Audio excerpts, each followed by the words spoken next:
The price of dignity. A stand in Harmony County. The summer air in Harmony County, Georgia, hung thick and humid, a stifling blanket that sometimes felt as oppressive as the injustice woven into the very fabric of the rural landscape. On a seemingly ordinary morning, the Sterling family, Elijah, his wife Sarah, and their son Marcus, sought a simple breakfast at a roadside diner, the Crossroads, an unassuming spot they hoped would offer only food and quiet. But in Harmony County, quiet was a luxury seldom afforded outsiders, especially those with darker skin. Sheriff Thorne and his deputy, Boone, saw not a family, but targets, a black man, his wife, and their teenage son, ripe for a reminder of their place. To them, Elijah Sterling was just another face, another name. They didn't see the decorated Delta Force veteran beneath the calm exterior, nor the years of elite training honed in the crucible of combat. When their casual harassment escalated into outright confrontation, they utterly failed to grasp that they had just provoked a man trained not merely to survive, but to fight back with surgical precision. The dawn sun kissed the Georgian highways with gold as Elijah Sterling secured the last bag in their sleek black SUV. A weekend spent with Aunt Clara in Savannah, her soul-stirring cooking, her timeless tales, and the city's warm embrace, had been a balm for their spirits. "Did you double-check the guest room?" Sarah's voice floated from the passenger seat, her reading glasses perched on her nose as she navigated their route home on her phone. "Yes, ma'am," Elijah replied, a gentle smile playing on his lips, his voice carrying the inherent authority that had become second nature. "And the bathroom, the kitchen, even under the porch swing where Marcus tries to hide his tablet when he's ducking his advanced calculus homework." "Dad," Marcus protested from the back, looking up from his actual phone. "That was one time." "One time too many," Elijah chuckled, closing the trunk with a satisfying thud. He moved to the driver's side with movements that were measured, precise, ghosts of military habits that clung to him like a second skin. "Your mom, and I didn't raise you to run from challenges." Sarah reached over, her hand finding Elijah's as he settled into the driver's seat. "No, we raised him and faced him head-on, just like his father." The engine purred to life, and they pulled away from Aunt Clara's charming blue house, overflowing with vibrant flower boxes. Elijah adjusted the rear-view mirror, catching Marcus's reflection. His son had grown so much, not just in height, but in confidence. The boy who once hid his tablet to dodge calculus was now eagerly discussing engineering scholarships. "So," Marcus leaned forward, curiosity bright in his eyes, "can we talk about what Aunt Clara said about your Delta training? The part about swimming with crocodiles." Elijah kept his eyes on the road, a faint smile touching the corners of his mouth. "Your aunt has a knack for turning every story into an epic. It wasn't crocodiles. Just a few very, very annoyed alligators." "Very annoyed alligators?" Sarah raised an eyebrow. "Now that sounds like a story worth hearing." "Not much to tell," Elijah shrugged, but his family knew better. That shrug was always the prelude to one of his best tales. "Come on, Dad," Marcus pressed. "You can't leave us hanging." "Well," Elijah began, merging onto the highway. "It was during my second phase of training. We were doing long-distance swimming exercises off the coast of Florida." The story unfolded as the miles melted away, punctuated by laughter and eager questions. Elijah had a way of telling stories that transformed even the most intense situations into casual adventures. He never boasted. In fact, most people remained blissfully unaware of his decorated military career unless it was absolutely essential. The morning stretched on, and the conversation drifted from alligators to Marcus's upcoming robotics competition, then to Sarah's plans for a third-grade class's science fair. The SUV's climate control kept them comfortable against the rising Georgia heat. "You know what I'm thinking about?" Sarah said, scrolling through her phone. "Breakfast. A real breakfast, not just coffee and granola bars." "I could eat," Marcus agreed eagerly. "We passed like 3 pancake houses already. How about we try something local?" Elijah suggested, his eyes scanning the exit signs. Sometimes these little places have the best food. They drove for another 20 minutes, the highway slowly giving way to rural backroads. Trees formed a canopy, dappling the asphalt with light and shadow. Small farms dotted the landscape, and fading billboards advertised local businesses. There, Sarah pointed. The Crossroads, next exit. Reviews say they have amazing biscuits and gravy. Elijah nodded, signaling to take the exit. The off-ramp led them down a two-lane road, past a gas station with rusted pumps and a small grocery store displaying sun-bleached advertisements. The Crossroads stood at the end of a gravel parking lot, a white-painted building with blue trim that had clearly seen better days. The lot was half full, mostly pickup trucks and a few sedans with local county plates. Elijah pulled into a spot near the entrance, cutting the engine. The sudden silence was broken only by the crunch of gravel as another car pulled in behind them. "Well, this looks interesting," Marcus said, unbuckling his seatbelt, a hint of uncertainty in his voice. Elijah caught his eye in the rear-view mirror. "Sometimes the best meals come from the most unexpected places," Elijah said, his tone casual, but his eyes were already cataloging every detail of their surroundings. Another habit that had never quite left him. They stepped into the humid Georgia air. The comforting aroma of bacon and coffee wafted from the diner's open windows, mingling with the scent of pine and hot asphalt. A bell jingled as Elijah held the door for his family. The interior of the Crossroads was a step back in time. Red vinyl booths, cracked and patched, lined the walls. A chrome-edged counter stretched along one side, where a few older men in work clothes nursed coffee cups, their voices low. Conversations didn't exactly stop when the Sterlings walked in, but they certainly faltered. Heads turned, some curious, some unwelcoming, some quickly averted. A waitress behind the counter paused mid-pour, coffee pot hovering over a customer's cup. Marcus's steps slowed as he took in the room. His eyes moved from face to face, then fixed on something near the kitchen window, a tattered Confederate flag, its edges yellow with age and cooking grease. Elijah noticed his son's tension, but kept his own expression neutral. He'd seen that flag too many times to count, in too many places to remember. He'd learned long ago that reacting to every provocation only empowered those who sought to provoke. Sarah's hand found his, squeezing gently. Her touch conveyed a message they'd shared countless times. Asterisk, we're here together. We're strong together. Asterisk. The waitress seemed to shake herself out of her surprise and approached them, menus in hand. She was an older woman with graying hair pulled back in a tight bun, her name tag reading Brenda.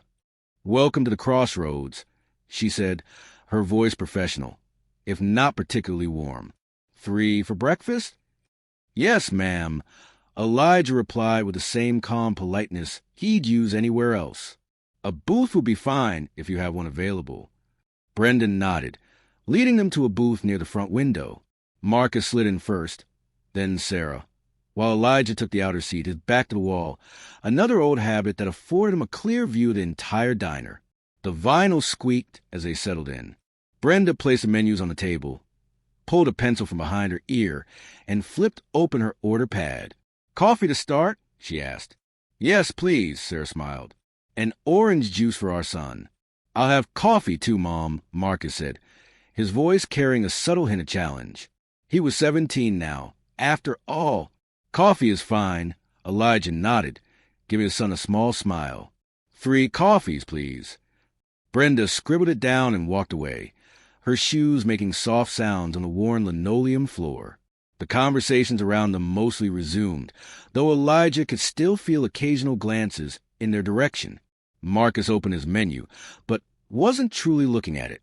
His jaw was set in a way Elijah recognized. The same expression he'd worn at 8 when kids at school made comments about his hair, at 12 when a teacher suggested he might be more comfortable in a different math class, at 15 when a security guard followed him through a department store. "The biscuits and gravy do look good," Sarah said, her voice deliberately light as she studied her menu.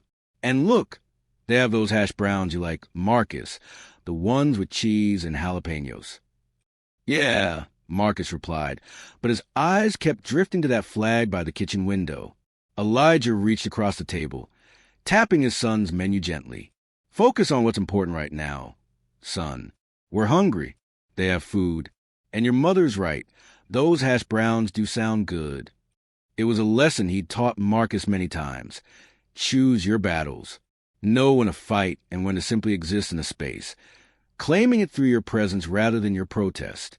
Sometimes, just sitting calmly in a booth, ordering breakfast, and taking up space was its own form of resistance. Brenda returned with 3 coffee cups and a pot. She poured carefully, steam rising in the morning light that streamed through the window. Ready to order? Before anyone could respond, the bell above the door jingled again. Heavy boots clunked on the floor, accompanied by the subtle creak of leather gear. Elijah didn't need to turn around and know who had just walked in. He'd heard that particular combination of sounds too many times before. The diner's atmosphere shifted subtly. Some customers straightened in their seats, while others seemed to shrink slightly. Brenda's hand tightened almost imperceptibly on the coffee pot. "Morning, Officer Boone," someone called from the counter. "Morning, folks," a voice replied, followed by more boot steps moving deeper into the diner. Marcus's eyes met his father's across the table. Elijah gave him a nearly imperceptible nod, a gesture that said, "Stay calm. We're fine. We're just having breakfast." Brenda cleared her throat softly. "About those orders?" "Yes," Sarah said, her voice steady and clear. "I'll have the biscuits and gravy with a side of fruit, please." The sound of the boots grew closer as Brenda wrote down Sarah's order. Elijah could feel his son's leg bouncing slightly under the table. Not from fear, but from that particular kind of tension that came from being young, being black, and being watched. "And for you, sir?" Brenda turned to Elijah, her pencil poised above her pad. The boots stopped somewhere behind their booth. Elijah kept his eyes on the menu, his voice carrying the same calm politeness as before. "I'll have the breakfast special. Eggs over easy. And yes, those hash browns with jalapenos sound perfect." The morning sunlight streamed through the diner's windows, casting long shadows across their booth. Brenda stood with her order pad, turning to Marcus last. Her pencil tapped against the paper impatiently. "And for you, young man?" Her tone was different now, sharper, more clipped than when she'd addressed his parents. Marcus straightened in his seat. "The French toast combo, please, with bacon." Brenda scribbled the order without comment and walked away, her shoes clicking against the floor. The sound seemed louder now, competing with the low murmur of conversations and the clink of silverware. Marcus leaned back, trying to appear relaxed, but his shoulders remained tense. "Well, she's definitely not winning any customer service award today," Marcus muttered. "Marcus," Sarah warned quietly, though her eyes darted around the diner, taking in the sideways glances and whispered comments from nearby tables. "What?" "I'm just saying what we're all thinking." He picked up his coffee cup, took a sip, and made a face. "And this coffee tastes like it's been sitting here since yesterday." Elijah watched his son over the rim of his own cup. "Sometimes coffee is just coffee, son. No need to make it more than that." But it wasn't just the coffee, and they all knew it. A couple in the booth behind them had gone silent, their forks scraping their plates with deliberate focus.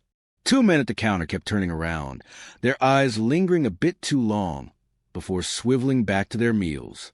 Sarah pulled her purse closer, a habit she developed over years of similar situations. Her fingers drummed lightly on the table surface, and she kept glancing toward the kitchen, perhaps wondering how long their food would take. "So," she said, forcing brightness into her voice, "tell me more about that engineering program you were looking at, Marcus. The one in Atlanta." Marcus began to answer, but his words were drowned out by a burst of laughter from the counter. Officer Boone had settled onto a stool, his utility belt creaking as he leaned forward. He was talking to cook through the service window, his voice carrying deliberately across the diner. "And then I told him, 'Boy, you better think real careful about your next move.'" More laughter followed. Marcus's jaw clenched. Elijah reached across the table, his hand covering his son's clenched fist. "That engineering program," he prompted gently. "Tell us more." Marcus took a deep breath, uncurling his fingers. "Yeah, well, they have this amazing robotics lab, and the internship opportunities." A plate clattered loudly as Brenda returned, setting their food down with more force than necessary. The biscuits on Sarah's plate slid into the gravy, and some of Marcus's syrup sloshed onto the table. "Anything else?" Brenda asked, already turning away. "Actually," Sarah spoke up, her voice firm but polite, "could we get some napkins and maybe some cream for the coffee?" Brenda paused, then nodded curtly. She returned a moment later, dropping a stack of napkins on the table without a word. "Thank you," Elijah said, maintaining his steady calm. They began eating, trying to focus on their food and each other rather than the oppressive atmosphere. Marcus cut into his French toast, telling them about the 3D printing lab at the university between bites. Sarah asked questions, her voice perhaps a touch too bright, while Elijah listened, occasionally glancing around the diner with practiced casualness. The food was actually good, despite everything else. The hash browns were crispy and spicy, just as promised. Sarah's biscuits were fresh and fluffy under the pepper-flecked gravy. Even Marcus's French toast was perfectly cooked, golden brown and dusted with powdered sugar. "Not bad," Marcus admitted, managing a genuine smile. "Maybe we should come back tomorrow." "Very funny," Sarah said, but she smiled too, some of the tension leaving her shoulders. A new customer entered the diner, the bell jingling. The man nodded to Officer Boone, who was still holding court at the counter. "Morning, Hank. Quiet Sunday." "So far," Boone replied, his voice carrying clearly to their booth. "Just keeping an eye on things. You know how it is these days. Can't be too careful." Sarah's fork paused halfway to her mouth. She set it down slowly, her appetite visibly diminishing.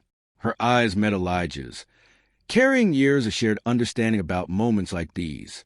Marcus stabbed at his remaining French toast. "Mom, you okay? You've barely touched your food." "I'm fine, baby," she said, picking up her fork again. "Just taking my time." The diner had grown quieter, conversations dropping to murmurs. The sound of Officer Boone's voice seemed to fill the space, each word landing like a stone in still water. "You know what I always say," Boone continued, swiveling on his stool to face the diner at large. "A uniform means something in this town. Demands respect." A few customers nodded in agreement. Others suddenly became very interested in their meals.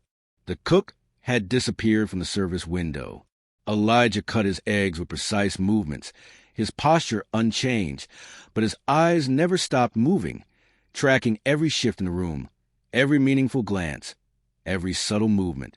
He'd learned long ago that situations like these could turn in an instant. "Dad," Marcus said quietly. "Maybe we should finish your breakfast, son," Elijah replied, his voice low but firm. "We have every right to be here." Brenda appeared with the coffee pot, refilling cups around the diner. She moved quickly, efficiently, not making eye contact with anyone.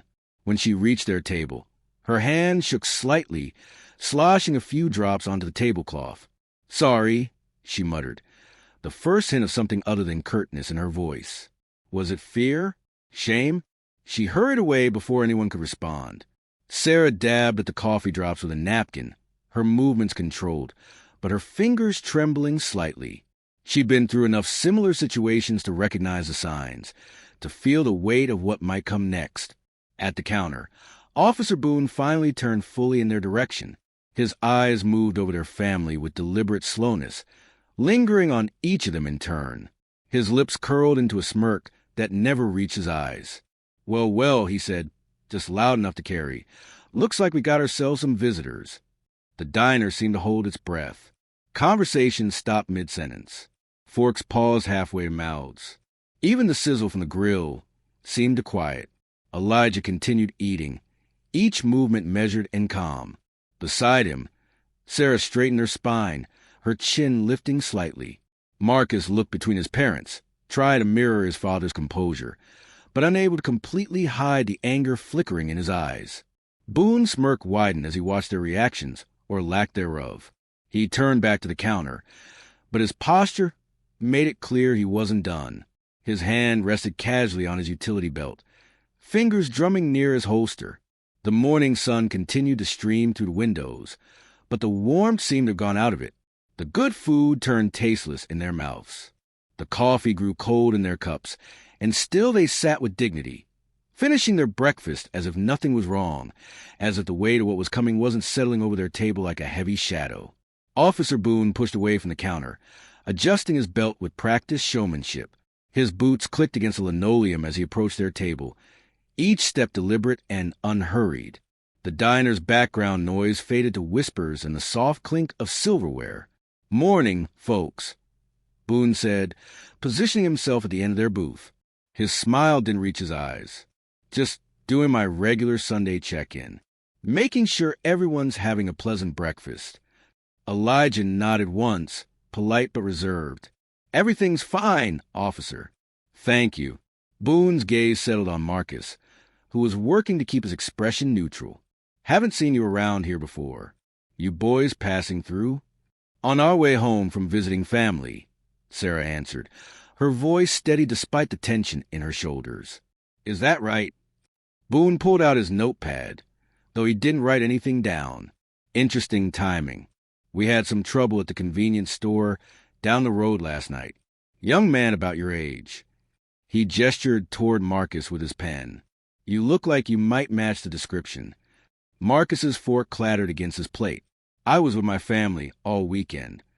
"Son," Elijah said quietly, a gentle warning in his tone. Boone's smile widened. "How old are you, boy?" 17, Marcus answered, his voice tight. 17, Boone repeated, drawing out the word. "Got any ID on you?" Sarah's hand found Marcus's under the table. "He's a minor, officer, and he's with his parents." "Ma'am," Boone cut her off, his tone taking on an edge of authority, "I'd advise you not to interfere with police business. Your boy matches a description, and I have reasonable suspicion. That's all the cause I need." The diner had gone completely silent. Even the kitchen sounds had ceased. The morning sun through the windows cast long shadows across the floor, and a Confederate flag near the kitchen seemed to loom larger in the tense atmosphere. "Officer," Elijah spoke, his words measured and clear, "my son has done nothing wrong. We're simply trying to have breakfast as a family." Boone's face flushed slightly. "Sir, if you continue to obstruct my investigation, I'm not obstructing anything," Elijah interrupted, still calm, but with steel beneath his words. "I'm informing you that your current actions are inappropriate and potentially illegal." A muscle twitched in Boone's jaw. He straightened to his full height, trying to loom over the table. "Boy, stand up now. That's an order." Marcus looked at his father, uncertainty and fear mixing with anger in his eyes. Elijah gave him a small nod, his expression conveying volumes of unspoken guidance. Slowly, Marcus began to slide out of the booth. Sarah's hand fell away from his, and she pressed her lips together to keep from protesting further. "Officer Boone," Elijah said quietly, his voice carrying clearly in the silent diner, "I'm warning you professionally and respectfully. Back off." Boone's face darkened. "Are you threatening an officer of the law?" "No," Elijah replied. "I'm advising you to reconsider your current course of action." Marcus had barely gotten to his feet when Boone's hand shot out, grabbing his upper arm. Marcus flinched at the contact, his body going rigid. The entire diner seemed to freeze in that moment. Brenda's coffee pot hung suspended over a cup, dark liquid dripping slowly onto the counter. A fork clattered somewhere in the silence. The cook gripped the edge of the service window, knuckles white. Elijah hadn't moved, but something had changed in his posture. The calm was still there, but now it felt different, like the stillness before a storm, like a coiled spring waiting to release. Sarah's hands were flat on the table, her wedding ring catching the morning light, her eyes moving between her son and her husband. Years of experience told her that everything was about to change. Boone's fingers dug into Marcus's arm, but the officer's confidence seemed to waver as he registered the shift in the atmosphere. His other hand stayed near his holster, but there was a new uncertainty in his stance. Marcus stood perfectly still, his father's lessons running through his mind. Asterisk, stay calm. Don't react. Let them make the first mistake. Asterisk, his heart hammered in his chest, but he kept his breathing steady, just like Elijah had taught him. The sun continued to stream through the windows, casting stark shadows across the scene. The Confederate flag hung limp and silent, a grim witness to what was unfolding.